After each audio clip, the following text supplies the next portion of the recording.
scientifically research-based interventions, which is sometimes referred to as SRBI here in the state of Connecticut.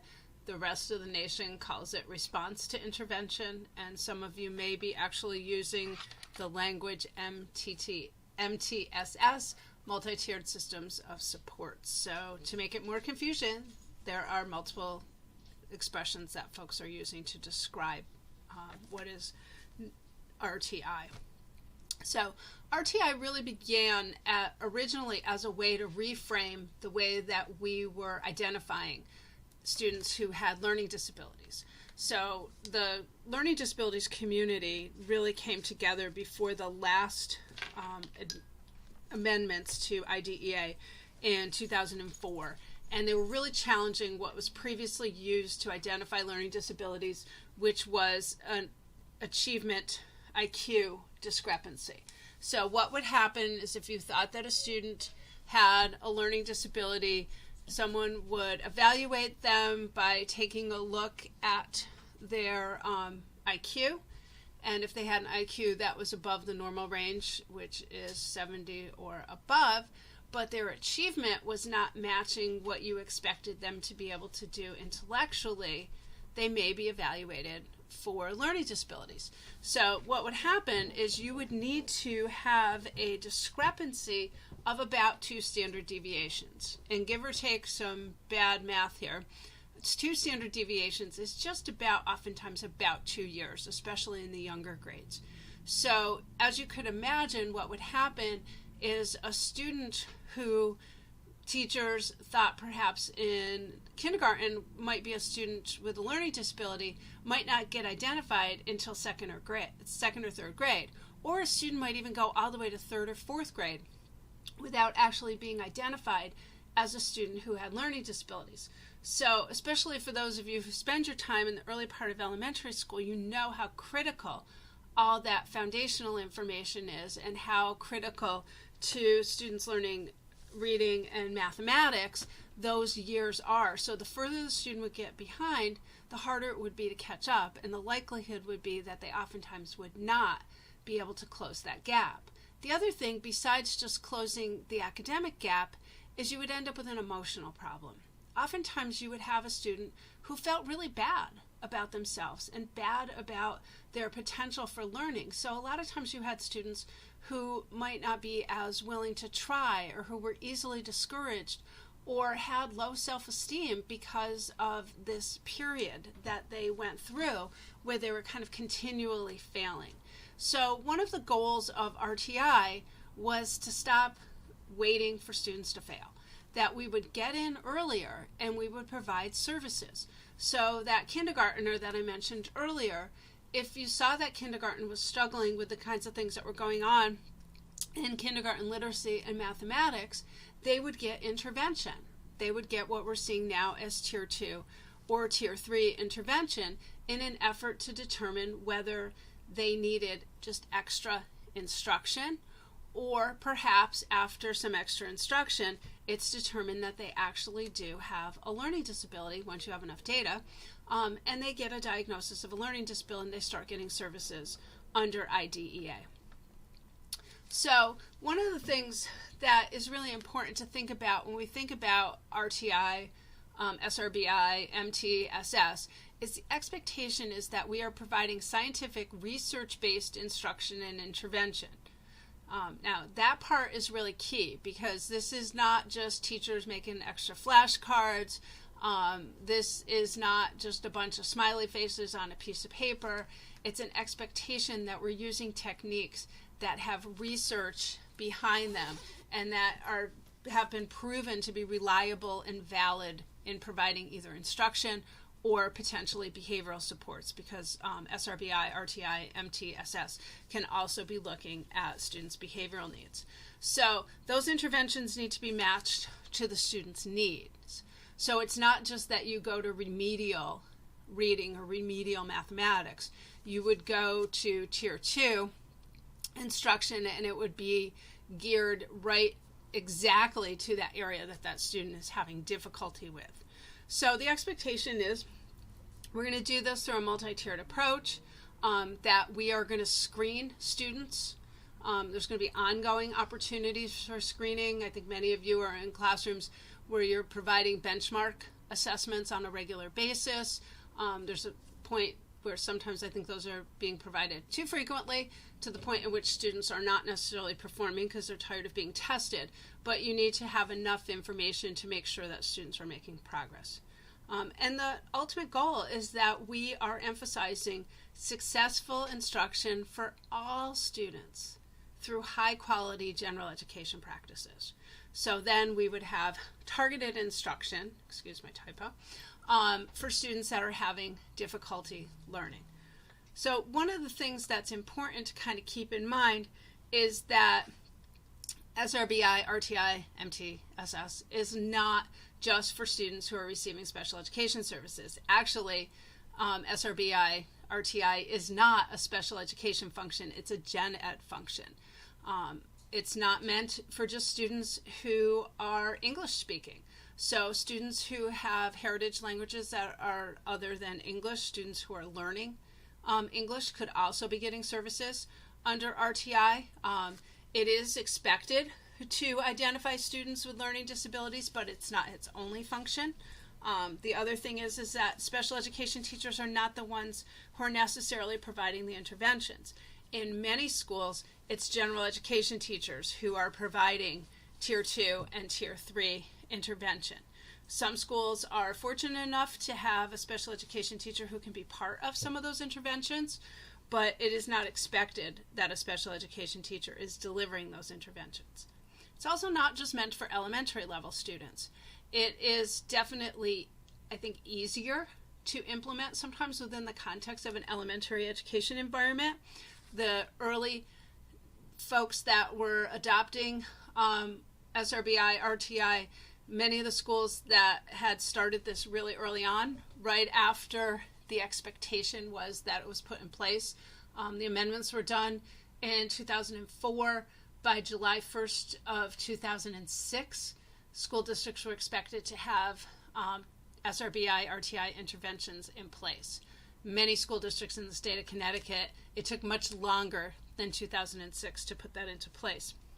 But actually, many of the larger urban districts had some things in place for elementary level students very early on in RTI, and they were actually quite successful with it. Some of those school districts have drifted away from some of the practices that they started early on. They've stopped using some of the programs that they were using earlier on because these are programs that cost money, and in some kind of financial binds, they've started to try to trim back on some of those programs, which actually has not been a really great idea because some of their RTI services have actually gotten to be somewhat scattered and not necessarily as effective. So the other expectation is that RTI is not stopping students from getting special education. So if a student needs to be evaluated for special education services, they should be evaluated. Some students might be evaluated at Tier 1 because there is enough evidence and enough data to provide that evaluation early on. Some students, it may take until they've been in Tier 2 for a little bit for there to be enough data to warrant that evaluation. Some students may need to go all the way to Tier 3 in order to gather the data that's necessary to indicate that there's a need for a special education evaluation. So one of the things to keep in mind is that students can be evaluated at any time. Many school districts seem to have, and I'm not even sure it's a written policy, there seems to be sort of an unspoken rule. You can't get evaluated for special education services unless you have gone through all three of the tiers, which is not true. Legally, you can be evaluated at any point in time, but generally the reason why students need to stay in Tier 2 and Tier 3 is because people are gathering data. Hopefully it's not because they're stalling, although unfortunately I suspect some of you are seeing people stall students in Tier 2 and Tier 3 because they don't have the finances to provide them with the services if they get special education supports. The other thing that SRBI RTI is not doing is it's not stopping students who have learning disabilities from being labeled as students who have learning disabilities. That was not the goal. The goal was to make sure that we got the students who had learning disabilities as early as possible. The other goal was also to stop getting students labeled as students with learning disabilities who didn't really have learning disabilities. So there were some students who might have gotten labeled with learning disabilities who really honestly just had poor instruction, or who missed too much of their instruction for an array of reasons, and then they were behind. So they might have looked like a student with a learning disability, but there were really other reasons for their delays, and those things would hopefully be taken care of in Tier 2 or Tier 3 instruction.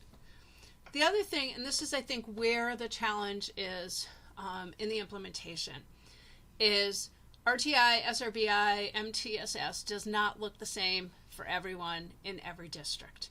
So I think that that's one of the things that's become a really significant challenge, is there's no clear guidelines for how you would implement this. This is not like implementing IDEA, where there's an expectation that you will have an IEP and that there'll be certain components that are part of an IEP, no matter what format it is, that it's being put in. So if you get an IEP from another state, it should still have long-term, short-term objectives. It should still have strengths and needs. It should have it would have all the same components that an IEP that you would see in Connecticut would. It may be in slightly different formatting, but the content would be the same. The problem with RTI SRBI is that there's no clear guideline for how it should look. And I think this is where folks are having a really hard time, because some of it has been left up to the discretion of the school districts. And some of them have done much better with it than others. Some of them have tried to do this cheaply. And of course that won't work. And unfortunately in education, we're oftentimes trying to cut corners. If there were the option for using coupons in education, I think education would probably be the most effective coupon cutters in the entire world, because we're oftentimes asked to do more with much less.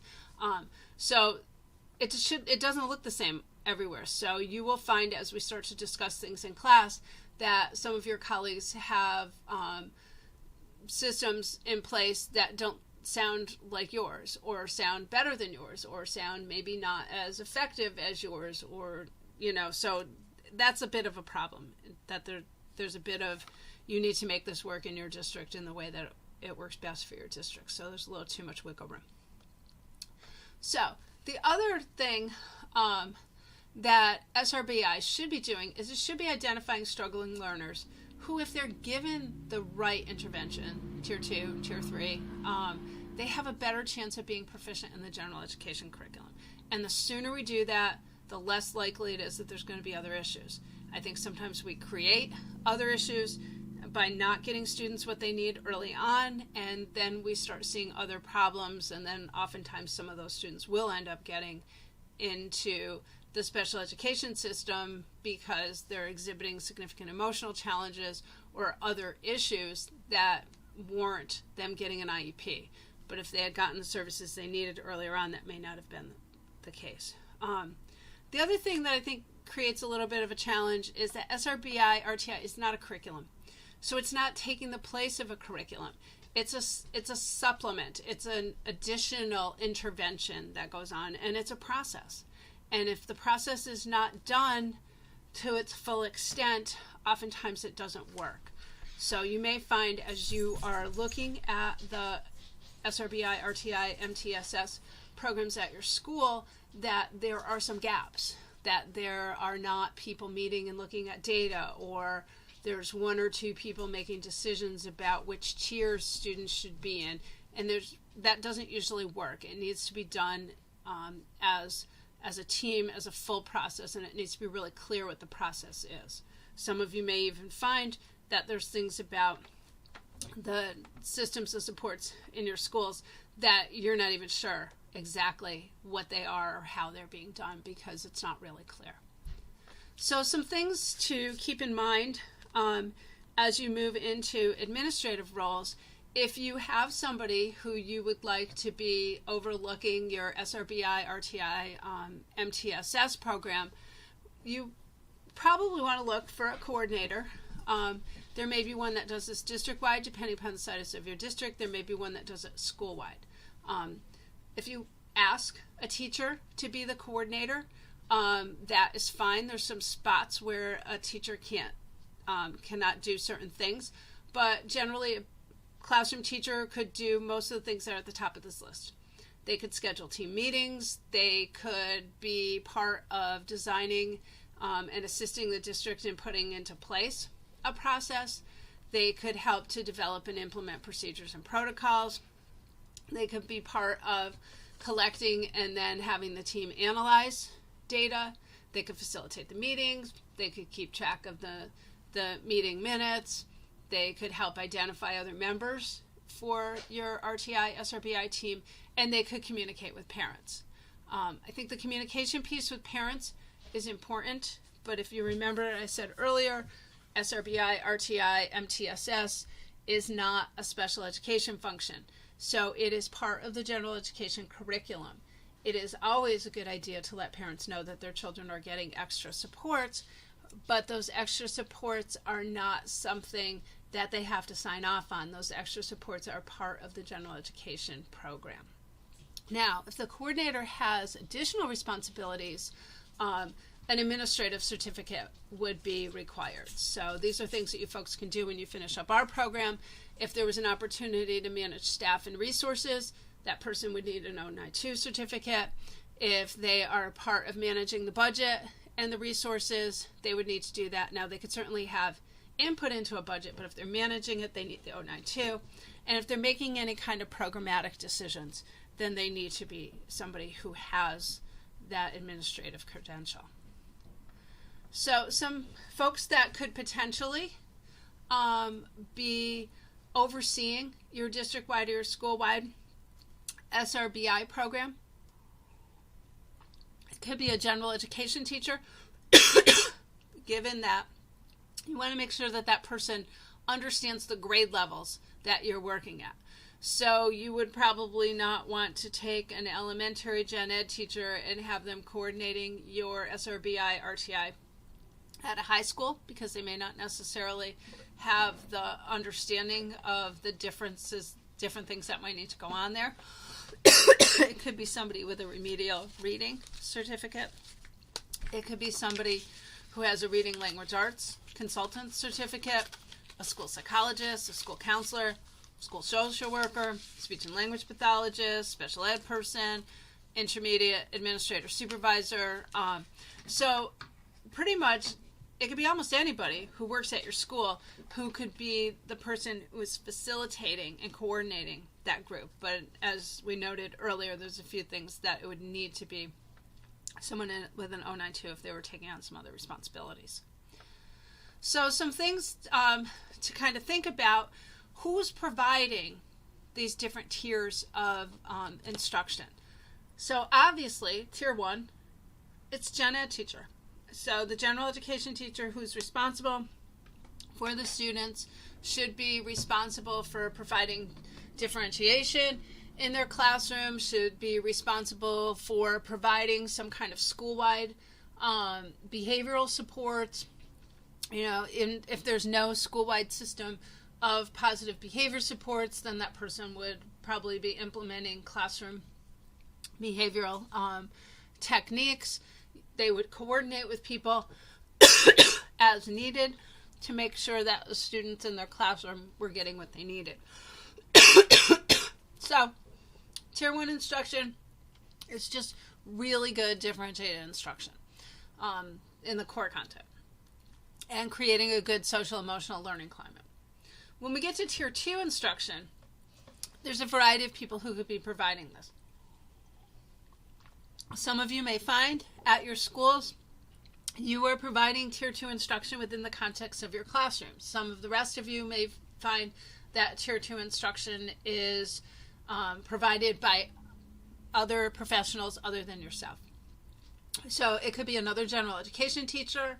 I know over the course of my time at UB, I've had several students who did not immediately find classroom positions, who were hired in a variety of districts as Tier 2 or Tier 3 instructional coaches or tutors or interventionists, depending upon what the school district happened to call them.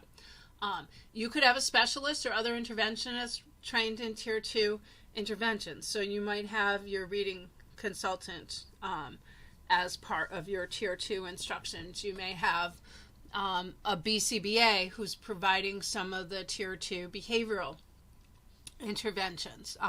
So it could be another person who's trained specifically in particular areas. Sometimes you will find that if there's a very specific type of program being provided and there is very specific training that is being provided, on occasion, a bachelor's level person could potentially be providing that instruction, and a bachelor's level person who does not have a teaching credential. So basically a bachelor's level paraprofessional.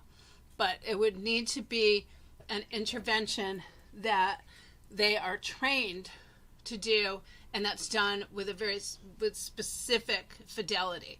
So you would not say to a paraprofessional, here, take so-and-so out for Tier 2 intervention, and have them making stuff up as they went along.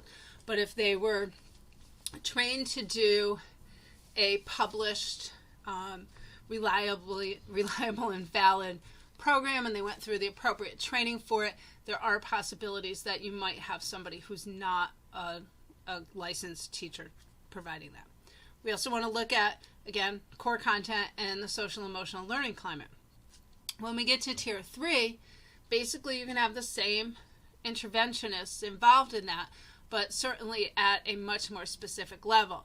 As if you recall, perhaps from some of the trainings that you've had before, Tier 1 should be about 80% of your school population. Tier 2 should be maybe between 10 and 15% of your school population. Tier 3 should be between 1 and 5% of your school population. So when we get to that top tier, those groups are really small. It may even be, in some districts, 1-to-1 intervention, but generally it should be about 1-to-3. Tier 2 should be like maybe between 4 and 6 students getting Tier 2 intervention. Some of you probably find that some of those groups are larger, especially those of you who are in urban settings. So after we think about who's certified to do certain things, here's a little bit more information about the folks that could be providing that intervention. So it could be a gen ed teacher certified in appropriate grade level or subject area. It could be a certified teacher with expertise or a specialist in the area of intervention, like speech and language pathologist, special ed teacher, TESOL teachers, reading specialists, etc. Sometimes they might be co-teaching, or they might be directly providing the intervention. And then there may be situations in which a school social worker or school psychologist is involved, especially when you start looking at Tier 2 and Tier 3 behavioral interventions. So when we get together, we are going to take a look at some questions that I have about SRBI. I'll break you off into groups, and you'll have a chance to take a look at those questions. I will send those questions to you in an email so you have them in front of you when we get together.